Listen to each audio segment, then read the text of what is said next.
नमस्कार दोस्तों, स्वागत है आपका कड़वा है तो सच है में।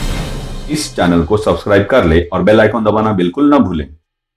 सन 2011 में यूपीए सरकार और पिनराई विजयन की सरकार के अंतर्गत कुछ मामले पैदा किए गए और पद्मनाभ स्वामी मंदिर के तहखानों को खोला गया जो सदियों से बंद रखे गए थे। साथ ही मंदिर और मंदिर ट्रस्ट जो सदियों से ही त्रावणकोर राजघराने के नियंत्रण में रहा है, उनका नियंत्रण निरस्त कर दिया गया।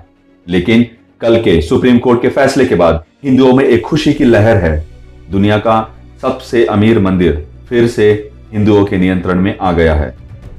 मेरी प्रार्थना है केंद्र सरकार से कि इसी तरह से देश की किसी भी मंदिर को सरकारी नियंत्रण से निकाला जाए, संबंधित ट्रस्ट या संबंधित जाति के लोगों को ही दिया जाए। देश में एक बहुत बड़ा षड्यंत्र चल रहा है जिसके तहत जानबूझकर इन मंदिरों के ट्रस्ट में और सेवकों में उन विधर्मियों को लगाया जा रहा है जिन्हें सनातन धर्म के बारे में कुछ भी ज्ञान नहीं है। ऐसा नहीं होना चाहिए। जिस तरह से आज तक एक भी मस्जिद, एक भी चर्च के प्रबंधन बोर्ड में कोई भी विधर्मी को जगह नहीं दी जाती है, उसी तरह सनातन हिंदू मंदिरों को नियंत्रण और सेवा सिर्फ हिंदू धर्म और मान्यताओं को मानने वालों को ही दिया जाना चाहिए और मंदिरों में आने वाले धन को भी सिर्फ और सिर्फ हिंदू सनातनियों के उत्थान में ही लगाना चाहिए।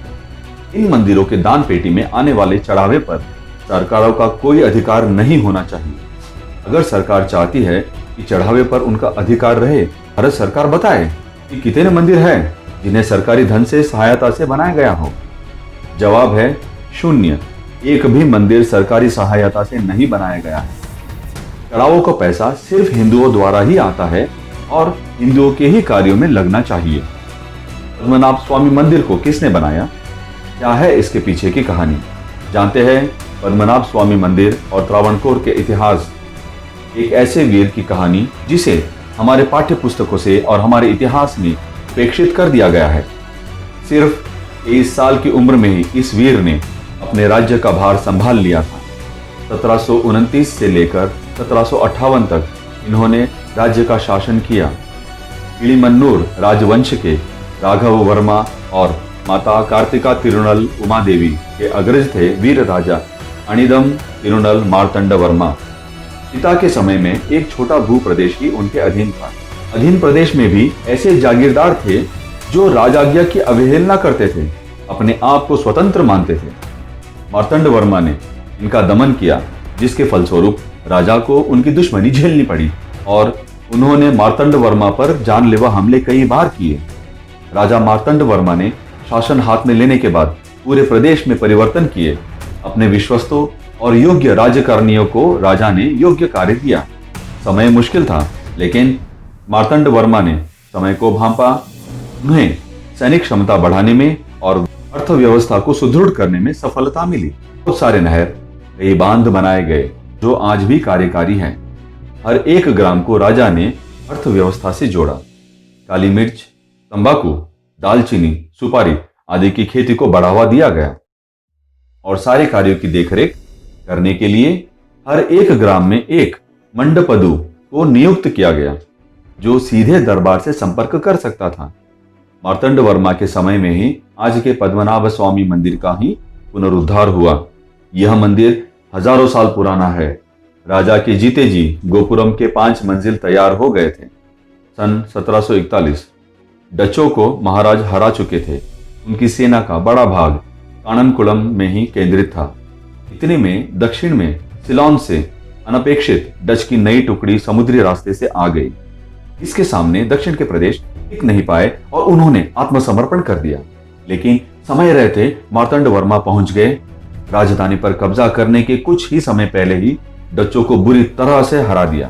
हारी हुई डच फौज अपने मृत सैनिकों को वही छोड़कर अपने जहाजों की ओर दौड़ पड़ी। त्रावणकोर की सेना ने कई सैनिक अधिकारियों को बंदी बना लिया और बड़ी मात्रा में असला कब्जे में कर लिया। जिन डच सैनिकों को बंदी बनाया गया था, हिंदू परंपरा अनुसार उनके साथ मानवीय व्यवहार किया गया। कहते हैं कि उन सैनिकों के वंशज आज भी त्रावणकोर राज्य में रहते हैं। इन डच बंदियों में से 2 अधिकारी बहुत सहायक सिद्ध हुए। उन्होंने त्रावणकोर की सेना में परिवर्तन करा दिया और त्रावणकोर की सेना को एक नया रूप दे दिया। इस जीत का वर्णन थोड़ा चल के विजय स्तंभ पर अंकित है। मार्तंड वर्मा आज के आधुनिक त्रावणकोर के नींवदाता है। चलिए अब जानते हैं पद्मनाभ स्वामी मंदिर के कुछ रोचक तथ्य। पद्मनाभ स्वामी को त्रावणकोर का राजा माना गया है। राज परिवार पद्मनाभ स्वामी के ही दास कहलाते हैं और प्रजा की सेवा करते हैं। इस राज्य का राजमुकुट आज भी मंदिर में ही रहता है।